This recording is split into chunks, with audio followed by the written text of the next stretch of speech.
बात करेंगे आज के मोदी सरकार के तीसरे कार्यकाल की। बने रहिएगा और देखिएगा, बहुत ही मजेदार वीडियो है। सिद्धि ध्यान से देखिए, और जो भाई सब्सक्राइब कमेंट नहीं करते हैं उनसे रिक्वेस्ट है कि आप सब्सक्राइब कीजिए हमारे चैनल को, और अच्छा लगे तो कमेंट जरूर कीजिए। मंत्र मूर्ते सदा देवी देखिए, महालक्ष्मी नमोस्तुते।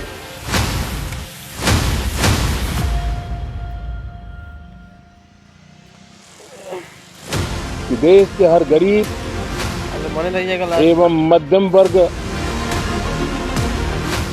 समुदाय पर और पूरी वीडियो देखने के बाद कमेंट जरूर कीजिएगा। माँ लक्ष्मी की विशेष कृपा रखिएगा। Happy to announce that there will be no income tax payable up to income of 12 lakh rupees.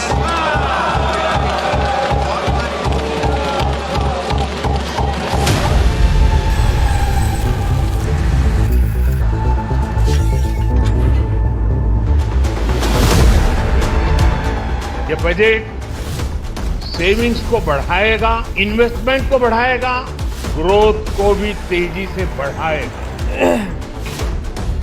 देश के नागरिकों की जेब कैसे भरेगी, ये बजट इसकी एक बहुत मजबूत नींव रखता है। ये बजट न केवल देश की वर्तमान आवश्यकताओं को ध्यान में रखता है, बल्कि हमें भविष्य की तैयारी करने में भी मदद करता है। मैं सभी देशवासियों को पीपल्स बजट की बधाई देता हूं।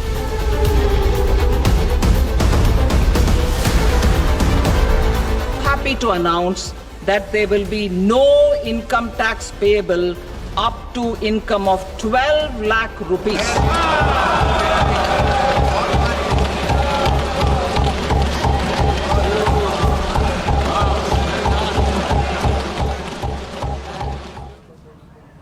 यकीनन आज पूरे देश में मां महालक्ष्मी की भरपूर कृपा रही, लेकिन सबसे ज्यादा कृपा हुई है मिडिल क्लास पर, मध्यम वर्ग पर। टैक्स छूट में जो बड़ी राहत मोदी सरकार की ओर से दी गई है, आपको बताते चले कि आजाद भारत में मिडिल क्लास को लेकर कर में इतनी बड़ी छूट का यह पहला मामला है। सरकार की ओर से जो बड़ी राहत दी गई है, यकीनन इससे देश भर के जो बड़ी आबादी मिडिल क्लास की है उसको बड़ा फायदा होगा, लेकिन इसके जरिए दिल्ली और बिहार को भी साधने की गई है कोशिश। लेकिन आज के इस बजट में मध्यम वर्गीय को बड़ी राहत देकर सरकार ने किस तरह से अपने एजेंडे को दिया है धार, आगे कैसे बढ़ेगी मोदी सरकार की रफ्तार, उसको बताती हुई यह हमारी पहली रिपोर्ट देखिए।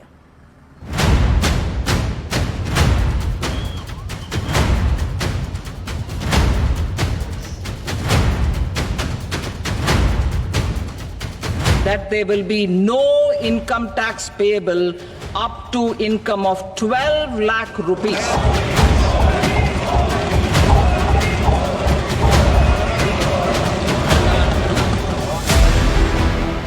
मोदी 3.0 बजट से देश का मिडिल क्लास आज खुशी के कई मीटर ऊपर उछल गया। इतना बड़ा छूट देना बहुत अभूतपूर्व है। इससे बेहतरीन बजट की कल्पना हम नहीं कर सकते और ना किया था। आजाद भारत में इनकम टैक्स पेयर की ऐसी लॉटरी पहले नहीं खुली जैसी आज खुली, और जिसकी मिडिल क्लास ने उम्मीद पालनी ही छोड़ दी थी, क्योंकि राहत की रत्ती भर उम्मीद होती तो बजट से पहले मिडिल मन की मनोदशा ऐसी न होती।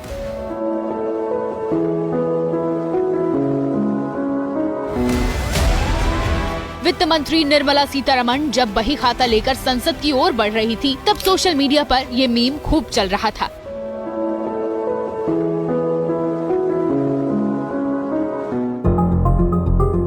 मिडिल क्लास मेंटली प्रिपेयर था, मान चुका था कि वित्त मंत्री जब बजट पढ़ेंगी तो उसकी आंखें माहिष्मती की जनता जैसी भौचक्की रह जाएगी। आखिर में हाथ में ठेंगा ही आएगा। 11 बजते ही वित्त मंत्री ने बजट पढ़ना शुरू किया। इधर मिडिल क्लास ने भी मन में नींबू मिर्ची बांध लिए। भाषण का फ्लो देखकर मान लिया कि मैडम फाइनेंस मिनिस्टर टैक्स पर कोई नई छूट नहीं देने वाली हैं। In this budget, the proposed development measures span 10 broad areas, focusing on Garib, Youth, Annadata and Nari. लेकिन 78 मिनट के भाषण में 72वें मिनट पर वित्त मंत्री ने इनकम टैक्स का चैप्टर खोला, तो फिर वो हुआ जो बीते 11 साल में नहीं हुआ। I am now happy to announce that there will be no income tax payable up to income of 12 lakh rupees.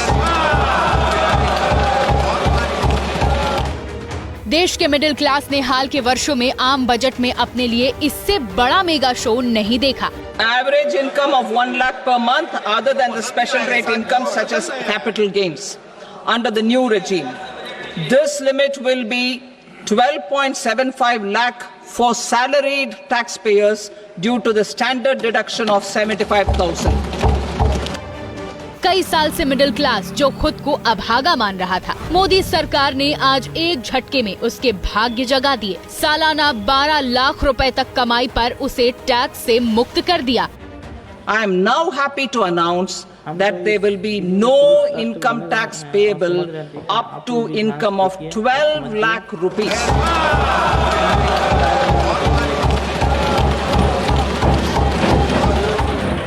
और नौकरी पेशा मिडिल क्लास इसे 12 लाख नहीं बल्कि 12,75,000 जोड़े, क्योंकि न्यू टैक्स रिजीम में उन्हें 75,000 की स्टैंडर्ड डिडक्शन छूट भी दे दी। अब न्यू टैक्स रिजीम में 4 लाख की इनकम तक कोई टैक्स नहीं है।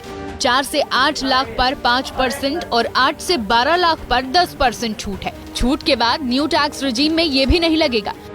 12 से 14 लाख सालाना इनकम वालों को 15% टैक्स देना पड़ेगा। इससे ऊपर जैसे जैसे 4-4 लाख रुपए का स्लैब बढ़ेगा, टैक्स भी 20, 25 और 30% हो जाएगा। लेकिन बड़ी बात है, साल के 12 लाख यानी हर महीने 1 लाख रुपए तक कमाने पर कोई टैक्स नहीं, यानी जितना कमाया पूरा का पूरा जेब में। इनकम टैक्स का कोई कट नहीं, दोनों हाथों में लबालब कैश, जहाँ चाहो खर्चो, इन्वेस्ट करो। प्रधानमंत्री सामने आए, उन्होंने भी यही कहा, फोकस खजाना भरने पर नहीं, लोगों की जेब भरी रखने पर था। आमतौर पर बजट का फोकस इस बात पर रहता है कि सरकार का खजाना कैसे भरेगा, लेकिन ये बजट उससे बिल्कुल उल्टा है। लेकिन ये बजट देश के नागरिकों की जेब कैसे भरेगी, देश के नागरिकों की बचत कैसे बढ़ेगी, ये बजट इसकी एक बहुत मजबूत नींव रखता है।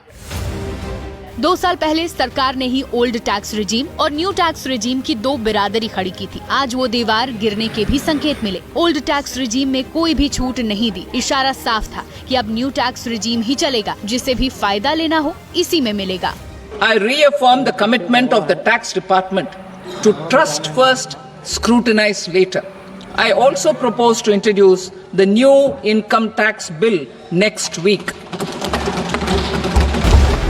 कई दशकों में ये पहली बार हुआ है जब कृषि, उद्योग, रेलवे, हाईवे को पीछे छोड़कर इनकम टैक्स बजट की लाइमलाइट बना है। अरसे बाद किसान से ज्यादा मिडिल क्लास, इन्वेस्टमेंट से ऊपर इनकम टैक्स हाईलाइट हुआ है। दावा किया जा रहा है कि आजाद भारत में इससे बड़ी इनकम टैक्स किसी सरकार ने नहीं दी है। यूपीए सरकार ने 2005 में 1 लाख रुपए तक इनकम टैक्स छूट दी थी। 2012 में बढ़ाकर इसे 2 लाख किया गया। 2014 में एनडीए सरकार ने इसे बढ़ाकर 2.5 लाख, फिर 2019 में 5 लाख और 2023 में 7 लाख कर दिया गया और 2025 में बम्पर छूट दे दी। एक झटके में 5 लाख रुपए इनकम और टैक्स दायरे से बाहर कर दी। छूट 7 लाख से सीधे 12 लाख कर दी। अब 12 लाख से ऊपर कमाई पर कितना टैक्स लगेगा, उसे बचाने के लिए आपको क्या करना पड़ेगा, इसका गणित आप लगा ही रहे होंगे। ये गुणा भाग कई दिन चलेगा कि नए टैक्स रिजीम में आ जाएं या पुराने में अब भी बचत के चांस है। मिडिल क्लास ये तो मान रहा है कि उसके लिए पहली बार ऐसी टैक्स वाली बहार आई है। लाख रुपए अपने आप में बहुत बड़ा अचीवमेंट है, एक संजीवन बूटी का काम करेगा। इतना बड़ा छूट देना बहुत अभूतपूर्व है, तो उम्मीद नहीं थी। This proposal is a good for them. Income tax में इतनी बड़ी छूट से सरकार को सालाना 1 लाख करोड़ रुपए का घाटा होगा। फिर भी ये घाटा उसने अपने ऊपर ओढ़ा है, तो इसमें भी इकोनॉमी का पूरा हिसाब जोड़ा है। टैक्स में छूट का असर ये होगा कि लोगों के हाथ में कैश ज्यादा होगा। कैश ज्यादा होने से उनकी खर्च की क्षमता बढ़ेगी, बचत भी बढ़ेगी। खर्च बढ़ने से जीएसटी कलेक्शन बढ़ेगा, रियल एस्टेट सेक्टर में डिमांड बढ़ेगी। डिमांड बढ़ने से देश के लेबर सेक्टर में रोजगार की बढ़ोतरी होगी। साथ ही जब हाथ में कैश होगा तो खर्च भी बढ़ेगा। खास तौर पर खान पान, कपड़े, जूते, मनोरंजन और टूरिज्म पर लोग ज्यादा पैसे खर्च करेंगे। इससे एफएमसीजी, एंटरटेनमेंट और टूरिज्म सेक्टर में भी तेजी आएगी और रोजगार के नए अवसर पैदा होंगे। देश में टूरिज्म के लिए बहुत संभावना है। महत्वपूर्ण 50 टूरिस्ट डेस्टिनेशन, वहां पर जो होटल्स बनाएंगे, उस होटल को पहली बार इंफ्रास्ट्रक्चर के दायरे में लाकर टूरिज्म पर बहुत बल दिया है। जैसे हर बजट का एक साइंस होता है, वैसे ही हर बजट का एक पॉलिटिकल साइंस भी होता है। कहीं जाइएगा मत, क्योंकि मिडिल क्लास के मालामाल बजट में कई ऑफर आपको दिखाने अभी बाकी हैं। आपको ये भी दिखाना है कि मिडिल क्लास पर इतनी बड़ी मेहरबानी की वजह क्या है। क्या इसका सियासी नाता है?